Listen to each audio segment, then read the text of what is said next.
नमस्कार, मैं हूं आंचल सिंह और आपका स्वागत है हमारे चैनल पर। महाराष्ट्र में महाविकास अघाड़ी जो सरकार बनी हुई है उसमें मतभेद चल रहा है। हम काफी लंबे समय से आपको बता रहे हैं कि जो पार्टियां हैं उनकी आपस में बन नहीं रही, लेकिन अब बात यहां तक पहुंच गई है, धरने हो गए, आरोप प्रत्यारोप हो गए, सरकार के कामकाज पर सवाल हो गए, अब पोस्टर वॉर चल रहा है। कांग्रेस ने अब शिवसेना को जवाब देने के लिए अब जो उनका गांधी परिवार है उसके पोस्टर लगा दिए हैं। इससे पहले आपको बताया कि पूरा जो मामला था उस पर शिवसेना ने पोस्टर लगाया था, लेकिन इसमें कांग्रेस के नेताओं का कोई भी जिक्र नहीं था, ना तो कोई नाम उसमें और ना ही कोई तस्वीर लगाई गई थी। यहां तक कि शिवसेना के और एनसीपी के नेता उसमें दिखे और इसी विरोध में कांग्रेस के कार्यकर्ताओं ने गांधी परिवार की उसी के नीचे पोस्टर लगाकर गुणगान कर दिया। यहां तक कि बताया कि जो सरकार चल रही है वो भी गांधी परिवार की ही देन है। और इसी विषय पर चर्चा के लिए हमारे साथ है राजनीतिक विश्लेषक पवन त्यागी। सर, आपका बहुत बहुत स्वागत हमारे चैनल पर। सर, ये जो पूरा मामला है, पहले तो धरना प्रदर्शन और अब पोस्टर वार, यानी कि जो बात आपस की इनकी थी वो सड़क तक पहुंच चुकी है। क्या कहेंगे आप इस पूरे मामले में? देखिए, ये वास्तव में जिस दिन से सरकार बनी है ये बेमेल सरकार है। तीनों एक दूसरे के ध्रुव विरोधी, शिवसेना एनसीपी एक दूसरे के विरोधी रहे। शिवसेना में बाला साहब ठाकरे से लेके उस समय जब तक वो रहे जिंदा तब तक वो कांग्रेस के ध्रुव विरोधी थे, लेकिन इन्होंने बीजेपी को दूर करने के लिए तीनों मिल गए और जिस दिन से मिले हैं तब से इनका मनमुटाव जारी है। मन मार कर सत्ता का आनंद चखने के लिए ये तीनों मिले हुए हैं, लेकिन अंदर अंदर आक्रोश फूटता रहता है। और इस समय जो ये पोस्टर वार आया है, ये पहली बार विरोध नहीं, जैसा आपने कहा। इसके पहले विधान परिषद की 12 सीटों का जब चुनाव की बात थी तो ये बात तय हुई तीनों पार्टियों में कि बराबर बराबर इस 12 को बांट देंगे और 4-4 सीट पर तीनों पार्टी के प्रत्याशी लड़ेंगे चुनाव। लेकिन हुआ बिल्कुल इसके उलट कि वहां जो है शिवसेना ने 5 सीटें अपने पास रखी, एनसीपी ने 4 रखी और 3 सीटें ही कांग्रेस को दी उन्होंने। उस समय शरद पवार बीच में आ गए, नहीं तो उसी समय ये स्थिति बन रही थी कि वो सरकार चली जाती। जी, अशोक चौहान ने भी वहां पर मदद की इनकी। जी। फिर उसके बाद आप देखिए कि अयोध्या के मैटर पर जब पोस्टर लगाए तो वहां भी शिवसेना अकेली थी। उनको लग रहा था कहीं ना कहीं कि इसमें जो है कांग्रेस और इस सबको अगर लेंगे तो जनता आक्रोशित होगी। महाराष्ट्र में उसका कोई जनाधार नहीं है, कांग्रेस से लोग खफा हैं। जिस तरह से राम मंदिर में रोड़ा बनने का काम उसने किया, जिस तरह से वो उसके वकील कपिल सिब्बल सुप्रीम कोर्ट में खड़े होकर कहते हैं कि राम का कोई अस्तित्व नहीं है पूरे महाराष्ट्र में, क्योंकि हिंदुत्व के नाम पर ही शिवसेना पैदा हुई है और शिवसेना बनी इसीलिए। लेकिन जब विरोध में हो गई तो लोग शिवसेना को ही गाली दे रहे थे। उसके कारण उद्धव ठाकरे की फोटो लगाकर उन्होंने वहां उसको हिलअप करने की कोशिश करी कि हम स्वागत कर रहे हैं, वो भूमि पूजन हो रहा है, इस तरह से। लेकिन उनके अंदर की बातें यदा कदा आती रही हैं। संजय यादव का जो इस्तीफा हुआ, संजय यादव का, तो संजय यादव के इस्तीफे से वो चीजें निकल करके सामने आई कि मैं सांसद हूं और जिस एरिया से मैं सांसद हूं उस एरिया में एनसीपी वालों का कोई भी एमएलए नहीं है, लेकिन मंडी परिषद के चुनाव में उन्हीं की चलती है। मतलब आप समझिए, कहीं शिवसैनिक नाराज हैं कि एनसीपी वालों की चल रही है, कहीं कांग्रेस कह रही है कि हमें सीट पूरी नहीं दी गई, और अब नई बातें आ गई कि पोस्टर लगता है और उसमें कांग्रेस बाहर है। तो कांग्रेसी जो है कांग्रेसी बता रहे हैं कि सत्ता तुम्हें दिलवाई के वो हमारी वजह से है। माने एक दूसरे पर आरोप लगा रहे हैं, एक दूसरे से नाराज हैं। और इसमें एक नया मोड़ जब आ गया है, जब सुशांत सिंह राजपूत की मौत का मुद्दा आया और उसमें आदित्य ठाकरे का नाम आया, आदित्य ठाकरे के बिना नाम वाला पोस्टर लगाया गया। अब आप समझिए कि वहां अब मुंह छुपाने के लिए इनको जगह नहीं मिल रही है। ये कभी बिना पोस्टर लाते हैं, बिना आदित्य ठाकरे वाला, कभी लाते हैं ये राहुल गांधी के बिना वाला कि सोनिया और राहुल का फोटो गायब कर दो, हम तो जी उनसे कोई वास्ता नहीं है। जानते सब हैं, पढ़े लिखे हैं कि भैया तीनों से मिलकर के ये सरकार चला रखी है इन लोगों ने, और एक दूसरे से इनके विचार नहीं मिलते, ये तो पहले दिन से पता है। तब आप सत्ता में बने रहने के लिए और बीजेपी का विरोध करने के लिए ऐसे नीचे उतर जाते हो कि कई बार देश हित की भी जो बातें हैं उसका भी आप विरोध करने लगते हो। शिवसेना अभी तक हिंदुत्व को लेकर चली थी, लेकिन अब वो हिंदुत्व को भूल गई है। जेईई नीट के मुद्दे पर सोनिया मैडम पता नहीं क्यों, उन्होंने कौन सा समझौता किस एजेंसी से किया है, हमने तो यहां तक सुना है कि विदेशों से उसके विरोध का कैंपेन चलाया जा रहा है, और उसमें पाकिस्तान है जहां से कैंपेन चलाया जा रहा है कि नीट की परीक्षा का विरोध, जहां से एक भी कैंडिडेट नहीं है।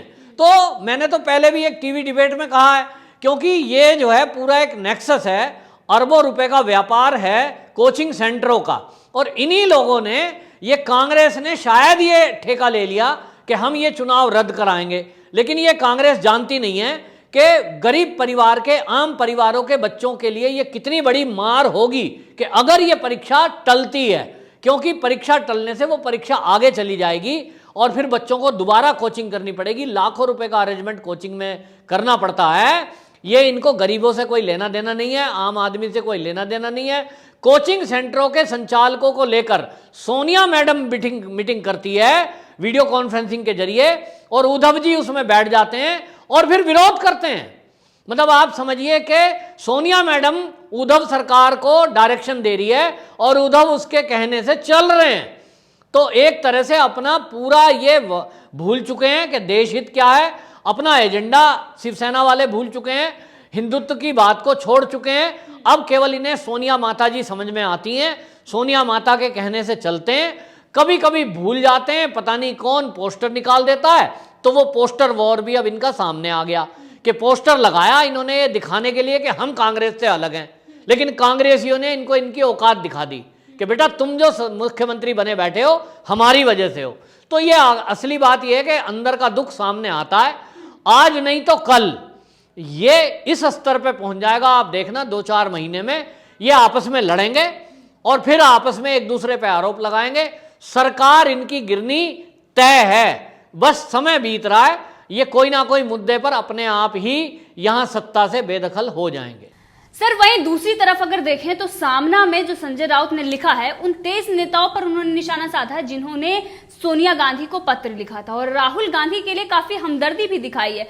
तो ये दिखाई देता है कि दूसरा जो राहुल गांधी है वो महाराष्ट्र में है और दुख इनसे ज्यादा कोई और समझ नहीं सकता, इसीलिए इन्होंने हमदर्दी राहुल गांधी के लिए दिखाई है और थोड़ा सा उनका दुख भी बांटा है, और जो नेता थे उन पर ही सवाल उठा दिए। कैसे सवाल उठाए हैं कि वो 70 साल से ज्यादा के हैं जो नेता जिन्होंने चिट्ठी लिखी है। लेकिन आप देख सकते हैं जितिन प्रसाद और तमाम ऐसे नेताओं के उसमें नाम है जो उत्तर प्रदेश में और बड़े बड़े मोर्चों पर हैं वो, लेकिन उन्हें दरकिनारी झेलनी पड़ रही है। इसी के साथ उन्होंने ये भी सवाल उठाया कि ये लोग पत्र नेता हैं, ये जन के नेता नहीं है, ये जमीनी स्तर पर काम करने वाले नहीं हैं, ये बड़े बड़े नेता हैं और इनको कोई भी पद मिला है तो वो सोनिया गांधी के ही बदौलत मिला है। क्या कहेंगे आप इस पर?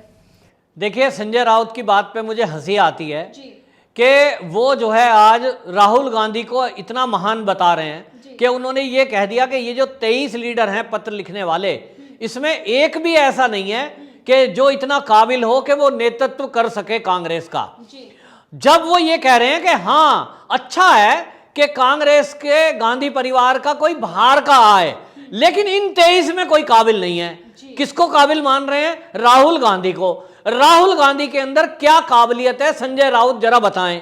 वो कौन सी डिग्री ले रखी है, कौन सी उनके अंदर क्वालिटी है? एक क्वालिटी है, और राजीव गांधी के बेटे हैं राहुल गांधी में केवल एक गुण ये है। इसके अलावा उनका कोई गुण बताओ, कोई अचीवमेंट बताओ कि उन्होंने कौन सा ऐसा आविष्कार कर दिया, कौन सी डिग्रियां प्राप्त हैं। अब जिनको संजय राउत अपमानित कर रहे हैं कि उन 23 में एक भी ऐसा नहीं है, तो एक आप उसमें देखिए कपिल सिब्बल, देश के जाने माने वकील हैं जी, और आप देखिए उसी में पृथ्वीराज चौहान जो कांग्रेस के जाने माने नेता हैं, जिनको वो कह रहे हैं 70 साल से बूढ़े हैं, वो लगभग उनकी उम्र अभी 55 भी के करीब है, और वो पीएमओ में मंत्री रहे हैं और क्वालिफाइड हैं।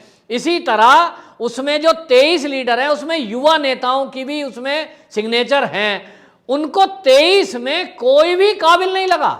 वो कहते हैं बाहर का चाहिए, लेकिन इनमें काबिल कोई नहीं है। तो कौन काबिल है? उन्हें लगता है राहुल गांधी एक काबिलियत रखते हैं कांग्रेस में, जो कांग्रेस का नेतृत्व कर सकते हैं, जिसको पूरा भारत पप्पू कहता हो, जिसके बातों में चुटकुले और लोगों की हंसी छूटती हो, जिसकी बात को कोई आज देश का बच्चा भी गंभीरता से नहीं लेता, वो है राहुल गांधी, और उसको संजय राउत सीरियस ले रहे हैं। तो अब संजय राउत की भी बुद्धि के स्तर का पता लगता है कि वो आखिरकार चापलूसी में किस हद तक नीचे गिर गए हैं कि उन्हीं की पार्टी के नेता कल तक तो राहुल गांधी को पप्पू कहते थे, उसका अपमान करते थे, आज उन्हें सोनिया गांधी मैडम और राहुल गांधी ये इतने प्यारे लग रहे हैं कि वो जो 23 सीनियर लीडर हैं वो उनका भी अपमान करने से बाज नहीं आते।